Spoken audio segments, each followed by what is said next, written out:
What's up, everyone? I'm James Baney, and this is the Bad Batch Reaction Show. We're getting ready to talk about, review, have a reaction to Season 1's finale, Part 2, Kamino Lost. Now, since this is the season finale, I'm going to ask you guys one last time. A thumbs up on the video would be great. I've got some questions at the end for some comments. Consider subscribing, all that stuff.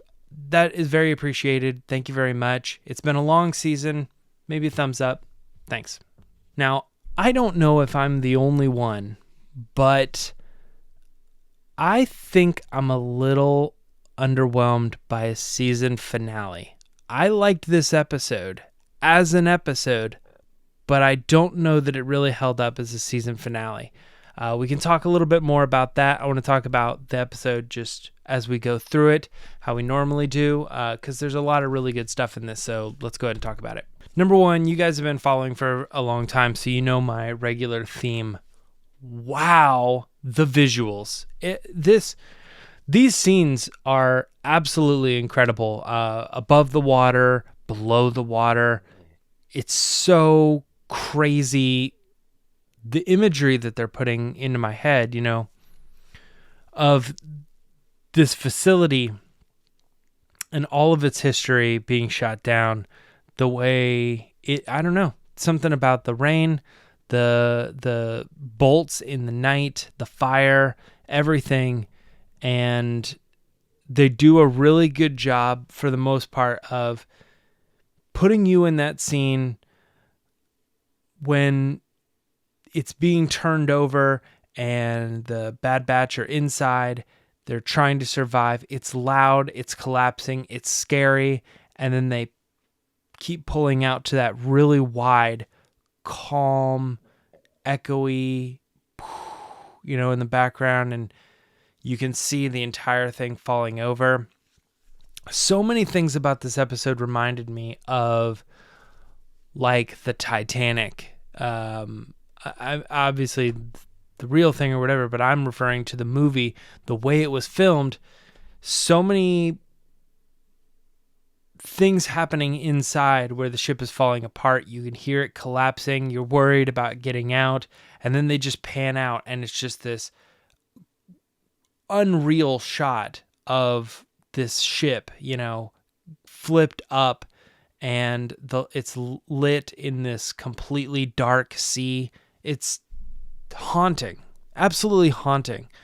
The visuals of this episode were incredible, and I think probably more than anything that actually happened in the episode, as far as like big character reveals and Rex was back and Cad Bane showed up and all these things that I think as Star Wars fans were expecting, kind of didn't happen.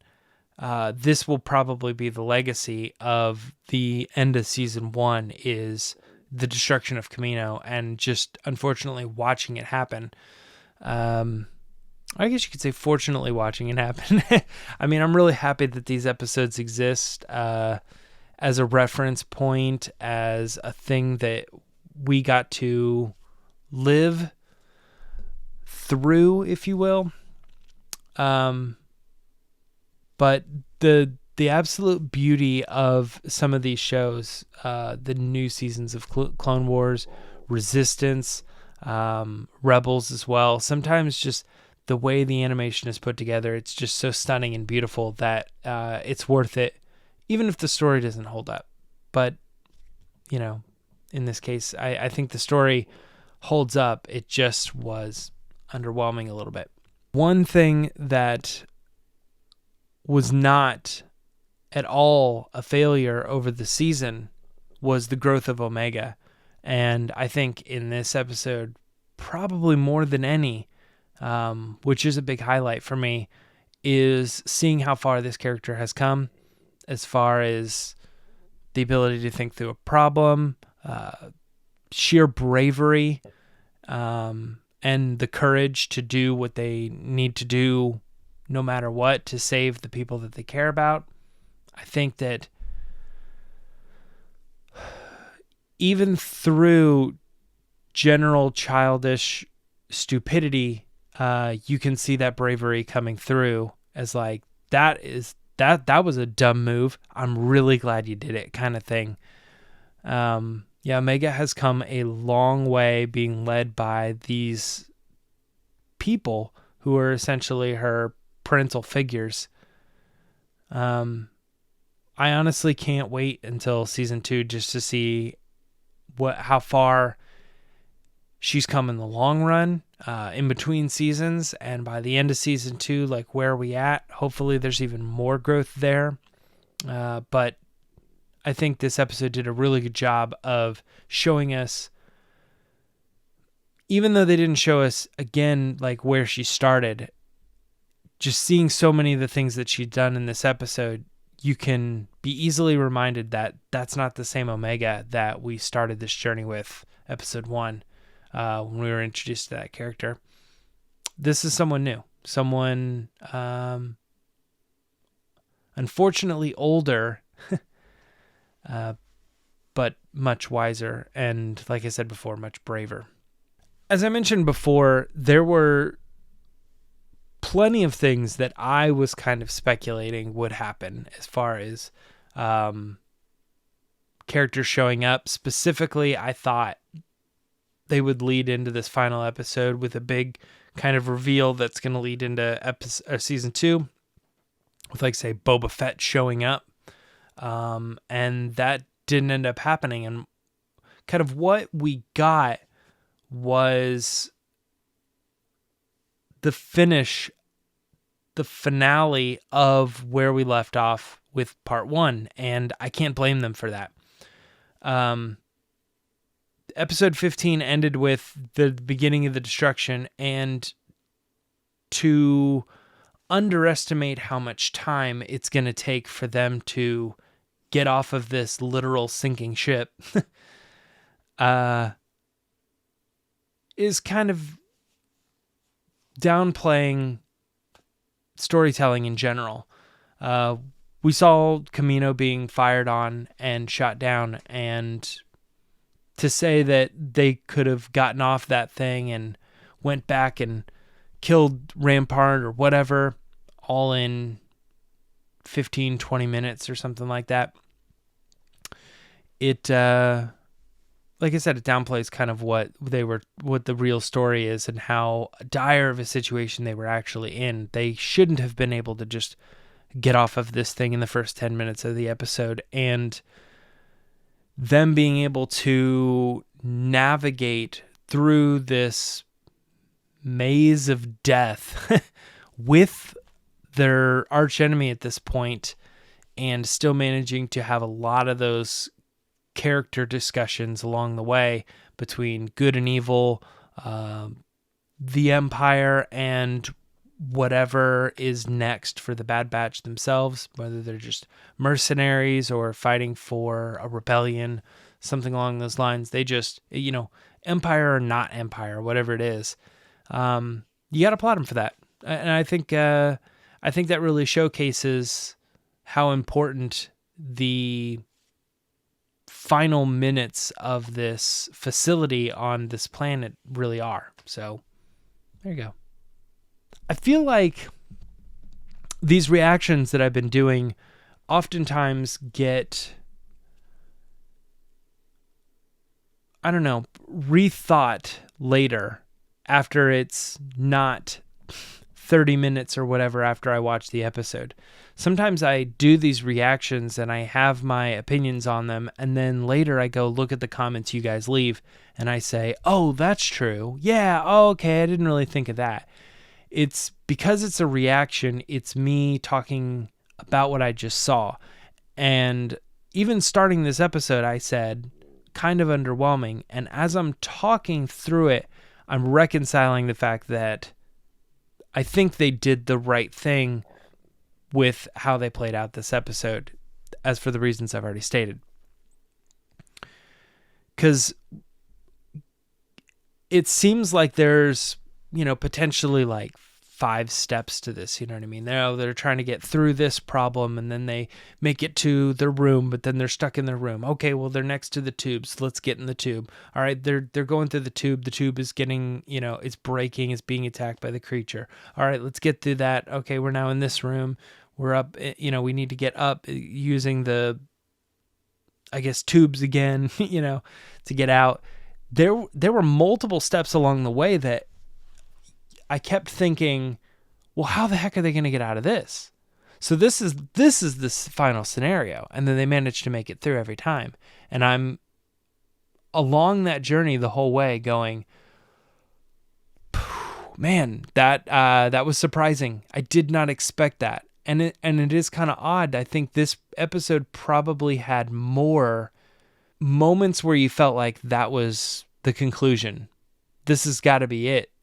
Something's got to happen. They got to get out of this. And they just take it one step further.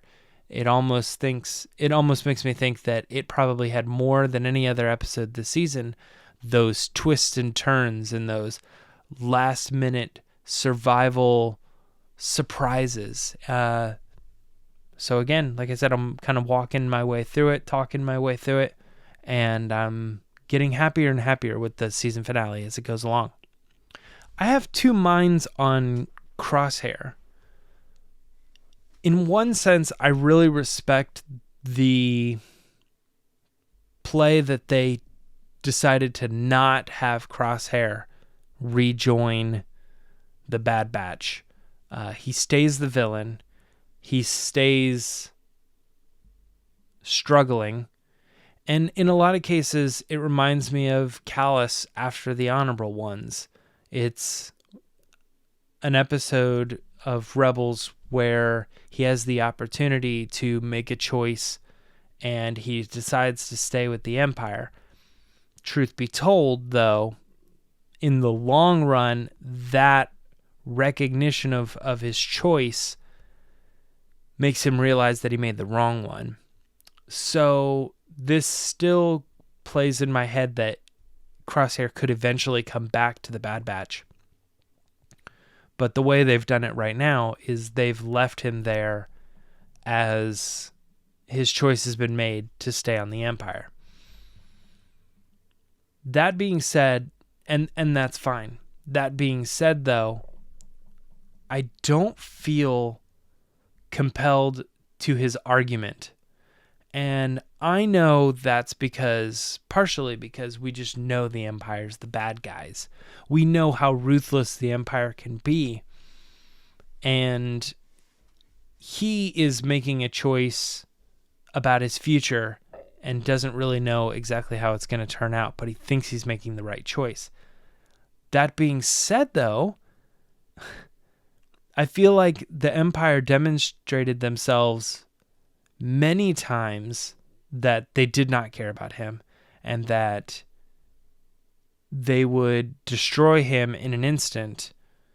And in a lot of cases, he's probably being prideful because he was bashing Omega the whole way through, but Omega was the one saving his life, so he's probably being prideful. But he probably would not have survived this situation had it not been for these people. So it makes me think when he's on the end saying, I've made my choice, I'm staying with the Empire, you're making a mistake. It just doesn't seem very logical. And I'm curious why he's being so stupid. It makes me think that it is strictly so that they can play into the fact that a character has made their choice. But I would like to have seen when somebody says, no, I took my chip out. This is me. I'm making my choice. I go, oh, wow. Okay. Why? Let me hear what you have to say about that. And I would appreciate more than just, I don't even want to say more than just, but he says that the Bad Batch left him, therefore he's choosing the Empire kind of thing. And the Empire clearly left him too. So I don't understand why that one seems to be better. it almost, and this isn't the way it played out because we all know the story, but it would have been a little bit more interesting to say, you guys abandoned me. The Empire was there to help me. The Empire was there to lift me up. The Empire was there to support me. And the Bad Batch be like, but you can't see that, you know, there was an opportunity for them to give you those things. You know, they needed you, therefore they were helping you out. But when it comes down to it, they're not going to help you. You know, when you don't have anything more to offer them, and then that be like a personal dig on Crosshair or something like that. When I don't have anything more to offer them, what are you saying? You know, kind of thing. And make it a little bit more of a defensive, like, move for Crosshair to be like, this is why I'm choosing the Empire over you. But it seems like the reason he's choosing the Empire over them is, I don't know, because they seem like they're going somewhere, but they're going to leave him in the dust. So it seems very clear. So I don't know. I'm still a little bit torn on his decision. I think he made a bad decision, but maybe that is part of the character. He's making the bad decision in a way that, again, I hate to make the reference there, but like Loki continues to make the wrong decision when it's just right there. Just be best friends with Thor. Why don't you are so strong? You're so able. Why do you continue to choose to be the villain? Maybe that's the play. It's just you're looking at a character who continually makes the wrong decision and regrets it, and you can't really understand why, when all of the evidence is right in front of them, that they still continue to do that. And there's just no saving him. Sometimes you just have to let them, you know, if you want to stay down here and die, that's your decision. And then turn around and walk the other way and let that person follow you if they choose to. The last thing about this episode that I imagine is another one of those things that people are probably going to point out as underwhelming is after you get through everything that happened, that event is over, we're saved, it's good, things are going to be different from now on, but we're essentially back to normal. They show us this other scene, and that other scene is supposed to be so crazy. There are some cool things here. You know, there's something about doing these episodes so early, so reactive, that you don't really get a chance to do some investigation. Maybe we've seen this planet before, maybe we haven't. I can't think of anything off the top of my head. I saw it, I looked at the imagery, I said this looks like something maybe we've seen before, but I can't place it. But perhaps not. The ship lands. It looks like there's obviously more of these super commando characters like we got in the past couple episodes with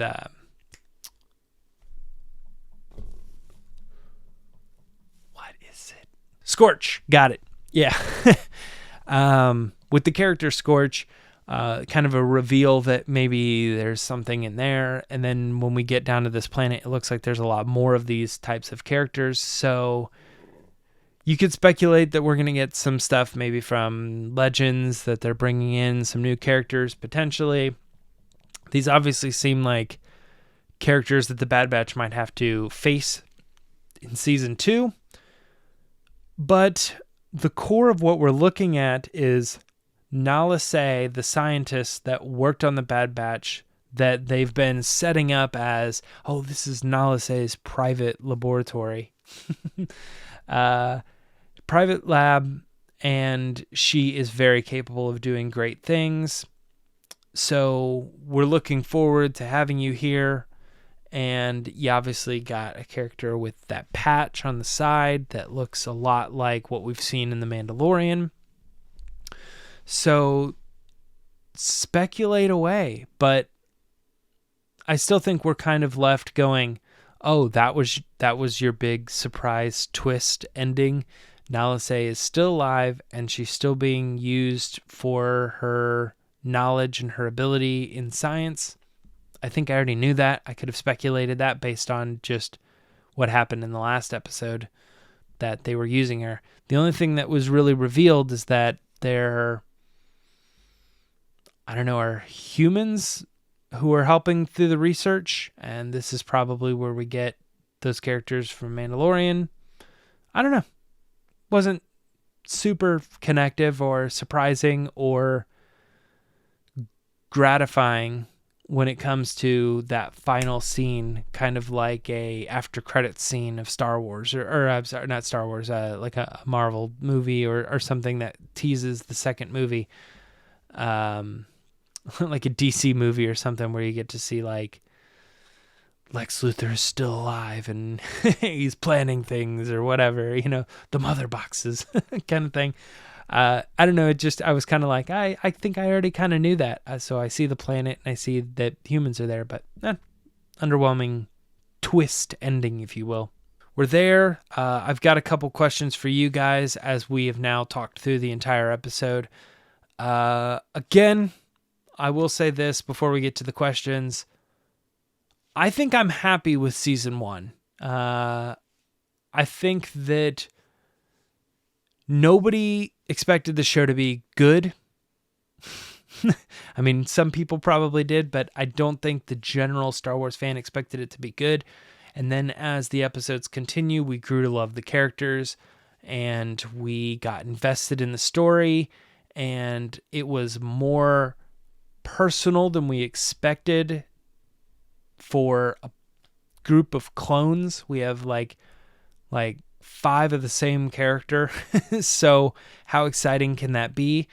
And it really proved itself. I think that starting with them on Kamino, that's their home ground, the facility, that with the training and exploring, like, we're the Bad Batch, come on, is that all you got kind of thing? And then ending the series with them struggling to survive, to stay alive as that world around them that birthed them completely collapses. That's a good bookend, right? No, Cad Bane didn't show up. No, Rex and the Martez sisters. No, crazy big new villain that is like, well, I guess I'll do it myself kind of thing. But I think when you really get down to the core of the story of it, we have something very special here about the Bad Batch, who they were and who they are now, bookended by a beautiful city being completely destroyed and overrun by the Empire as it collapses and falls into the sea. I don't know, it's pretty poetic. So there's that. My questions for you guys are, number one, what did you think of the episode? I imagine it will probably be somewhat similar in both regards. I loved the episode. Beautiful story, great characters, wonderful ending, versus, gotta admit, slightly underwhelming. I expected more. Still pretty good, but kind of dull to round out that part too. But if you have a surprise answer or one of those two, I just want to hear it. I want to get an idea of what you guys are thinking about this episode in particular as the season finale. Here's an interesting question too.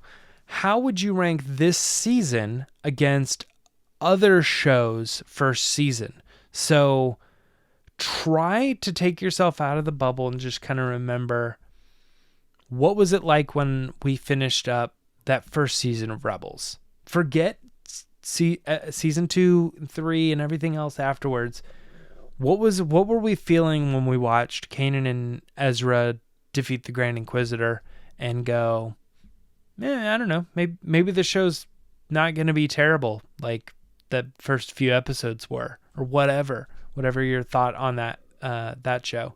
Compared that to Resistance season 1, compared to Clone Wars season 1, and for fun, let's throw it in, Mandalorian season 1.